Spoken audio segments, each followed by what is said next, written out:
આજે તો બહુ જ એકલું એકલું લાગે અને ગમતું પણ નથી. જ્યારે હોય ત્યારે બધા હોય, ન હોય ત્યારે સાવ એકલી. એકલી હોય ત્યારે બહુ વિચાર આવે, આ અમુક છોકરાઓ શીખું કેમ રાખતા હશે, એનાથી શું થતું છે. મને પણ બોયફ્રેન્ડ કહેતો હતો તો આપણે એવું કરવું, તો મેં કીધું એનાથી શું થાય.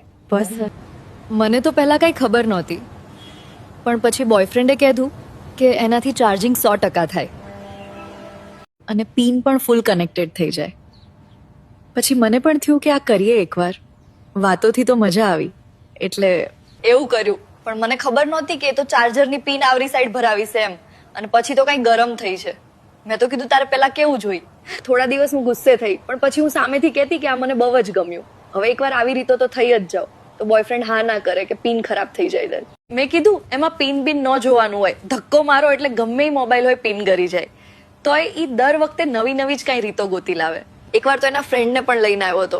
મેં કીધું આને હું ભેગો લાવ્યો હતો કે એને બધું જોવું છે. પછી મેં તો ના જ પાડી દીધી બધાની. બાકી ઈ તો એના ફ્રેન્ડને પણ કે એમ છે, એને એમ કે બેયનું ભેગું હાલી જશે, પણ એમ હું ન હાલવા દઉં ને. બેય પાછા વધારે બરુકા છે, કોઈ રીતે પાછું વરીને જોવે એમ નથી. મારા વારા એના ફ્રેન્ડ ના કીધું હશે. હાશ, હવે કંઈક આરામ મળ્યો. બહુ જ થકવાડી દીધી મને તો. આજે તો આખો દિવસ સૂતું જ રહેવું છે. જો ને ડેરીની કોથરી પણ સાવ ખાલી કરી દીધી છે. હવે તો કંઈક ભરાય તો થોડી મજા આવે. ઢીલી પડી ગઈ હોય એવું જ લાગે છે, ખાલમ ખાલી. અને ડેરીનો રસ પીવામાં તો કઈ બાકી ન રાખે હો. કોથરી પણ લાંબી કરી નાખે છે. હવે તો ખબર નહીં ક્યારે ભરાશે. થાકી ગઈ છું બહુ જ. એનો પીવીસી પાઇપ પણ બહુ જ મોટો છે. મને તો પહેલા બીક લાગી ગઈ હતી અને વચ્ચે ફસાઈ ગયો તો, પરાણે બર કર્યું. પછી પાઇપમાંથી સોલ્યુશન બહાર આવ્યું એટલે થોડોક લહેરીને વધારે આગે સુધી ગયો, પણ એમાં જરાક ચીકણું લાગતું સોલ્યુશનના લીધે. પછી ફસાવ્યો પાઇપ અને વધારે ગરમ થયો. પાઇપ તો અંદર જ સરી ગયો હતો. એમાં કોઈ રીતે આરામથી બહાર જ ન આવે. પછી તો જરાક વાર સામે ખેંચ્યું, પણ ઈ નીકળે. ગાડી ચાલુ કરતાની સાથે જ ડટ્ટીના ચણા પહેલા દેખાય, એની સાથે રમવું જ પડે, પછી જ ગાડી ચાલુ કરે. અને મને કે તારે ચણા સારા છે ભરાવદાર, જરાક નાસ્તો પાણી કરવો. મને ના પાડી તોય મને કે ચણા સાથે જ રમવું. પછી એની રીતે જ કોથળી ખોલીને રમી લીધું.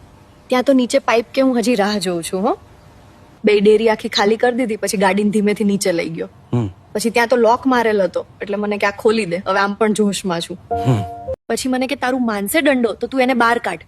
પછી તો હજી મેં એનો લોક ખોલી, ત્યાં તો રમકડાની જેમ ઉલડીને બારો આવ્યો, મને હાઈ કરતો હોય એમ. તો એ કે મારે પણ નાસ્તો કરવો, એટલે બોયફ્રેન્ડ કે જરાક કરાવી દે ને આને પણ. તો મેં એને ડેરીનો તાજો નાસ્તો કરાવ્યો. બે ડેરીની વચ્ચે ઘસાઈ એટલે રાજી થયો. દંડો પણ જેટલો ઘસાય એટલો જ લાંબો થાય, શેરડી જેવો. ત્યાં ડેરી મોટી થઈ ગઈ ફૂલીને.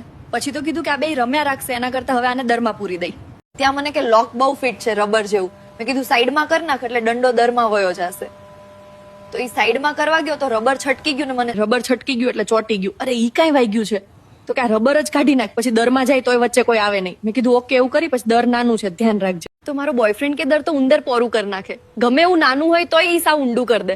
મેં કીધું તારો ઉંદર પણ ગજબનો છે, જ્યારે હોય ત્યારે ઉઠો ને ઉભો જ મારા માટે. મને કે તું એકવાર ઉંદરને એના દરમાં જવા દે, ઈ એની રીતે વાહેથી ન નીકળે તો કેજે. મેં કીધું બસ એટલું બધું પણ દર નથી કરવું, આ તો શરૂઆતમાં સારું લાગે, મજા આવે એવું જ દર કરવાનું હોય. તો પછી એને ઉંદર દરમાં જવા દીધો. ઈ તો હજી જોઈ ગયો ત્યાં જ ઉપર ઉંદર ઠેકડા મારવા લાગ્યો. 4-5 વાર એને કૂદકા માર્યા હશે.